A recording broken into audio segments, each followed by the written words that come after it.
Nous lisons Galates 4:4. Quand la plénitude du temps est venue, Dieu a envoyé son Fils. Quand vint la plénitude du temps. Ce n'est pas difficile pour nous de voir, dans le cas d'Abraham, comment sa foi fut amenée en relation avec le temps de Dieu. Le facteur temps chez Abraham fut un facteur très réel, et peut-être l'un des plus éprouvants et les plus sensibles pour sa foi. Or, ce facteur temps, dans le cas d'Abraham, a touché bien des points en relation avec la signification de sa vie. Abraham reçut une représentation très vaste de la vérité divine et une révélation très complète. Et donc, par sa signification, sa vie a eu une influence sur beaucoup de choses. Et maintes fois, nous rencontrons un test de la foi d'Abraham en relation avec le planning de Dieu. En vérité, d'un certain point de vue, nous pouvons résumer toute sa vie et dire qu'elle a abouti à la fin au triomphe de la foi sur ce facteur particulier. Dans le plein sens divin, il n'a point reçu les promesses durant sa vie. À la fin de sa vie, il s'attendait encore à l'accomplissement de la promesse. Et si sa foi avait succombé, il aurait naturellement adopté l'attitude suivante. Étant donné que la chose n'était pas accomplie depuis un si longtemps et durant sa vie, tout cela représentait peut-être une grosse erreur de sa part, une fausse espérance, un certain égarement, et ainsi de suite. Mais tout à la fin, si la lettre aux Hébreux doit être prise comme révélant la position réelle, il croyait encore. Il a donc cru que Dieu avait son temps en vue de l'accomplissement de son intention, et que bien que cela ne se voit pas produit durant sa vie, cela néanmoins se produirait. Tout cela est de la foi.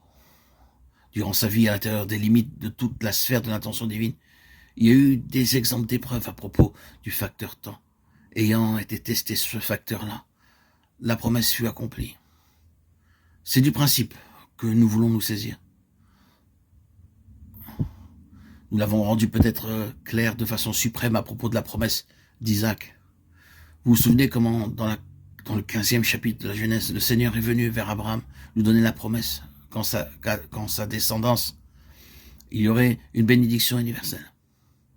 C'est alors que le combat commença et qu'Abraham prépara un sacrifice. Et comment, de son côté, il entra lui-même dans une alliance avec Dieu par la foi. Quand il eut réalisé sa part, c'est-à-dire la part de sa foi qu'il croyait, Dieu ait ratifié cela de son côté, dans une alliance par le sacrifice. Alors, il nous est dit, quand tout cela fut accompli, que Dieu fit alliance avec Abraham. L'épisode semble être l'indice d'une confiance très absolue dans la promesse de Dieu concernant la descendance.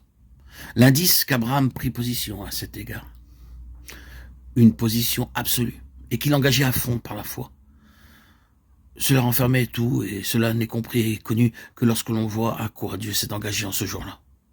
Car Dieu n'a fait d'alliance qu'en relation avec son propre Fils. Il est important de se souvenir que les alliances de Dieu ont trait à son Fils. Elles sont liées au Seigneur Jésus. Quand Dieu, ce jour-là, fit alliance avec Abraham dans le sang par l'autel, Dieu s'engageait en ce jour par tout ce qu'il possédait, tout ce qu'il pouvait faire. Il s'engageait jusqu'à la mesure de son Fils unique et bien-aimé, et ce jusqu'à la mort, car cet autel et ce sacrifice préfiguraient le don le plus plein, le plus grand de Dieu dans l'alliance. Pour sa part, Abraham entra en cela.